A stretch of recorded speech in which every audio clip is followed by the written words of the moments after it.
All right, ladies and gentlemen, welcome back to the channel. Tonight, we're going to be talking about the Pittsburgh Steelers. Now, Mason Rudolph gets his first start in quite some time, goes 17 of 27 for 290 yards, 2 touchdowns, and most importantly, 0 interceptions in a 34-11 home victory against the Cincinnati Bengals. Now, I don't want to hear anything about the backup quarterback. I don't want to hear anything about anything, to be quite honest with you, because what we saw from Mason Rudolph was very impressive. Now, I don't want this video to be what's the future with Kenny Pickett? Is Mason Rudolph the future? What quarterback should they draft? Because that's not the point. The point is there's 2 games left on the Pittsburgh Steelers slate for this season. They're sitting here at 8-7, and if you can take down Seattle and you can take down Baltimore in these next 2 weeks, I think this team makes the playoffs, and I think they have a legitimate opportunity to at least win a playoff game because, guys, this defense is so good.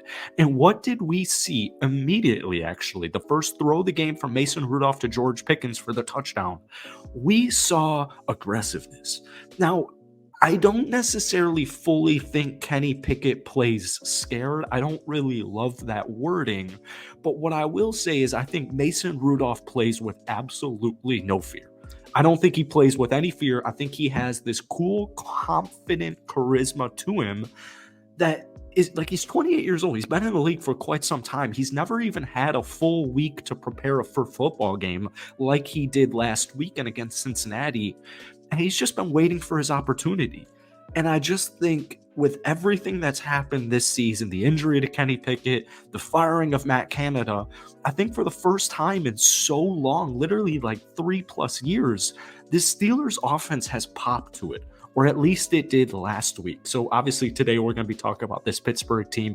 But guys, before we do, if you enjoy it, be sure to hit that like button, hit that sub button for daily NFL content. Steelers fans, I love you guys as always.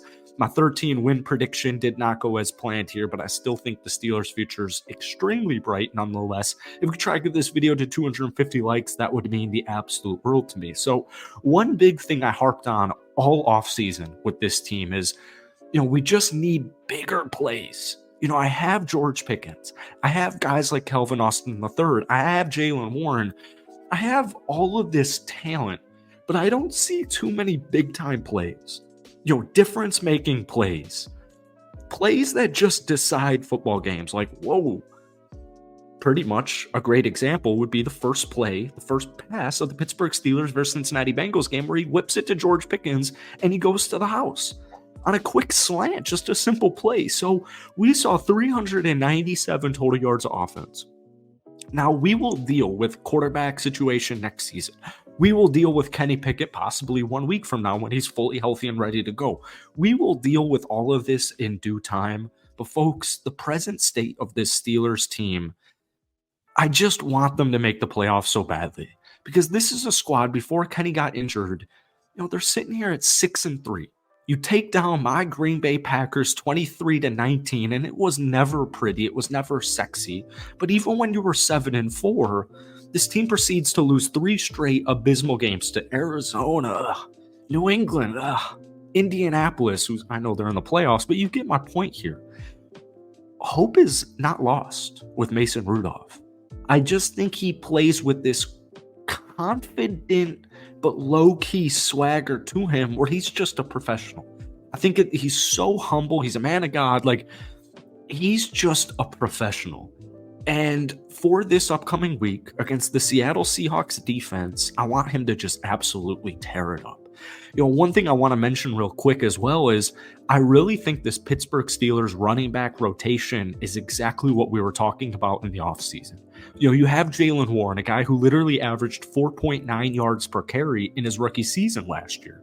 And then we have Najee Harris, and it felt like he was a little bit banged up to start the season. Well, recently, even though Jaylen Warren is technically out-snapping Najee Harris right now, better pass protection, better catching ability in general, we still see a productive Najee Harris.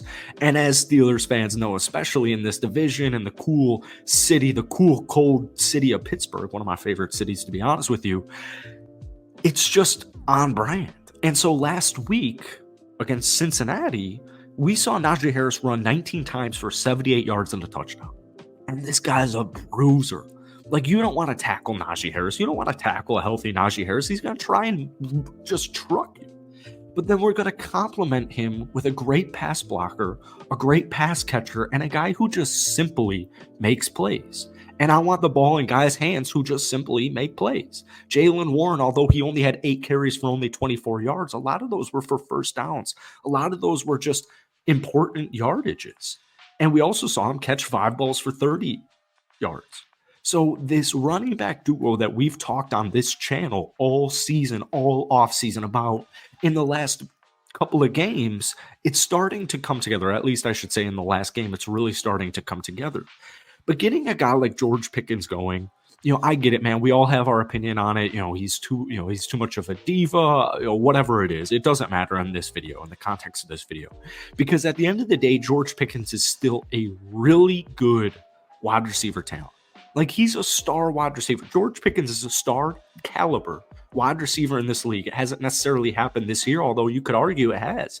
56 catches, over 1,000 receiving yards, and 5 touchdowns on a technical, like, quote-unquote down year, especially for the Pittsburgh Steelers offense, who's putting just 20 they're 28th in the league. They're putting up just 17 points per game. George Pickens has over 1,000 receiving yards. So last weekend against Cincinnati, 4 catches for 195 yards and 2 touchdowns, including the 86-yard touchdown.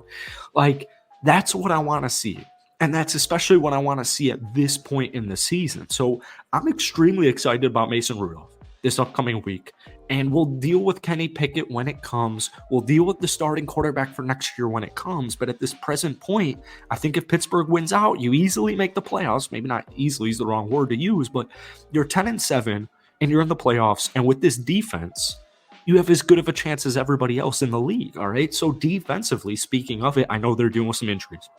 They just pick up my former cheesehead, my former Notre Dame Fighting Irish linebacker, and Jalen Smith. Well, last weekend, Alex Highsmith had a phenomenal game, including an interception, along with Eric Rowe, who had an interception. Patrick Peterson had an interception. But we see guys step up on a week-to-week basis, whether it's OG veteran Patrick Peterson, whether it's newbie, new young buck and Joey Porter Jr., or it's new addition who was with Pittsburgh last year but just came out of retirement in Miles Jack, who had 6 total tackles and 1 sack. Even though those are really good statistics for a linebacker in his first game back in like the whole season, Miles Jack, what he offered this team, what he provided this team last weekend, it doesn't show up on the stat sheet. I still have TJ Watt with the forced fumble and the sack. I still have all of these players who are going to make impacts defensively on a week-to-week basis. So yes, they're dealing with injuries, but so is every team in the league. Defensively, I have zero concerns for this team, but if Mason Rudolph can do what he did last weekend against Cincinnati, if he can do that against Seattle, if he can do that against Baltimore, folks, you're in the playoffs. And at that point, anything can happen. So I'm excited. I'm excited again for Steelers football this upcoming weekend. That's it for tonight, man. If you enjoyed it, hit that like button, hit that sub button for daily NFL content. But Steelers fans, let me know what you guys are thinking about your team down below. Peace.